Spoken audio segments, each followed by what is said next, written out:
Hello दोस्तों, welcome to SL Hindi कहानियाँ। आज की कहानी है आज 11 बजे की गाड़ी से मम्मी पापा आ रहे हैं।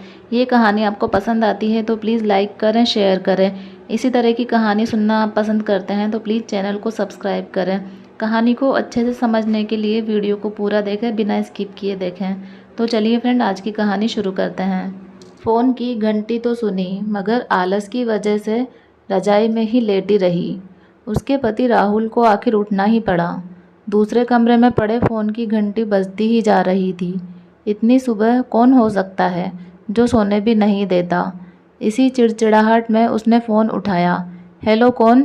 तभी दूसरी तरफ से आवाज़ सुन सारी नींद खुल गई। नमस्ते पापा।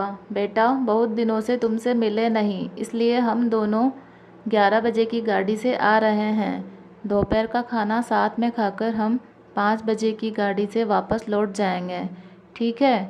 हाँ पापा, मैं आपको स्टेशन पर लेने आ जाऊंगा। फ़ोन रख कर वापस कमरे में आकर उसने रचना को बताया कि मम्मी पापा 11 बजे की गाड़ी से आ रहे हैं। दोपहर का खाना हमारे साथ ही खाएंगे। रजाई में घुसी रचना का पारा एकदम 7वें आसमान पर चढ़ गया। कोई इतवार को भी सोने नहीं देता। अब सबके लिए खाना बनाओ, पूरी नौकरानी बना दिया है। गुस्से से उठी और बाथरूम में घुस गई। राहुल हक्का बक्का हो उसे देखता ही रह गया। जब वो बाहर आई तो राहुल ने पूछा, क्या बनाओगी?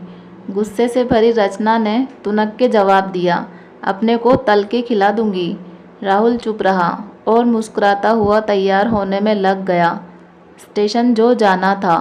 थोड़ी देर बाद गुस्सेल रचना को बोलकर वो मम्मी पापा को लेने स्टेशन जा रहा है, वो घर से निकल गया।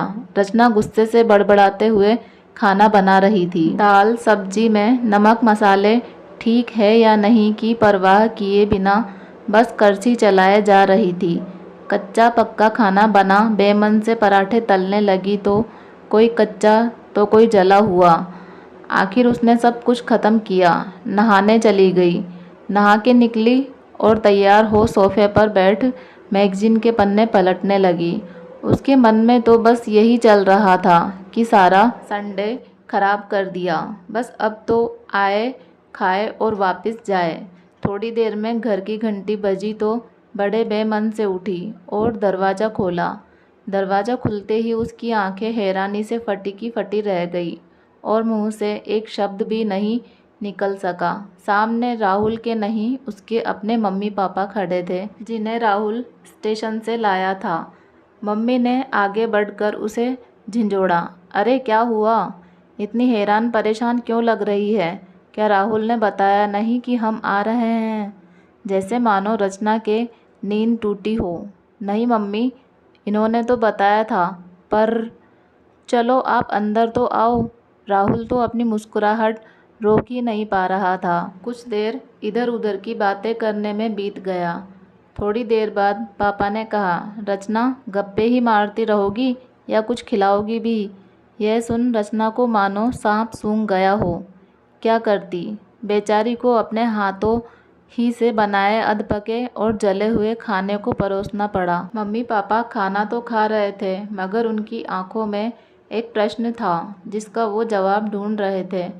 आखिर इतना स्वादिष्ट खाना बनाने वाली उनकी बेटी आज उन्हें कैसा खाना खिला रही है? रचना बस मुंह नीचे किए बैठी खाना खा रही थी। मम्मी पापा से आंख मिलाने की उसकी हिम्मत नहीं हो पा रही थी।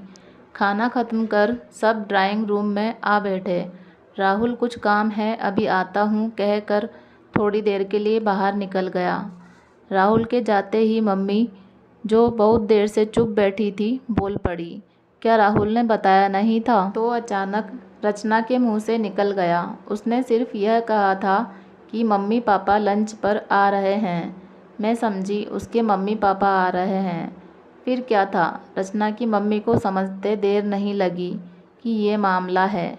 बहुत दुखी मन से उन्होंने रचना को समझाया, बेटी हम हो या उसके मम्मी पापा, तुम्हें तो बराबर का सम्मान करना चाहिए। मम्मी पापा क्या कोई भी घर आए तो खुशी खुशी अपनी हैसियत के मुताबिक उसकी सेवा करो।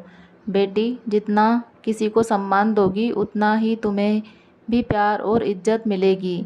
जैसे राहुल हमारी इज्जत करता है उसी तरह तुम्हें भी उसके माता पिता और समधियों की इज्जत करनी चाहिए। रिश्ता कोई भी हो, हमारा या उसका, कभी फ़र्क नहीं करना। रचना की आंखों में आंसू आ गए और अपने को शर्मिंदा महसूस कर उसने मम्मी को वचन दिया कि आज के बाद फिर ऐसा कभी नहीं होगा। तो दोस्तों, आज की ये कहानी आपको कैसी लगी है कमेंट बॉक्स में ज़रूर बताएं। अभी तक हमारे चैनल को आपने सब्सक्राइब नहीं किया है तो सब्सक्राइब कर लीजिए। वीडियो देखने के लिए आपका बहुत बहुत धन्यवाद। तो मिलते हैं एक और अच्छी सी कहानी के साथ। तब तक के लिए बाय। जय हिंद।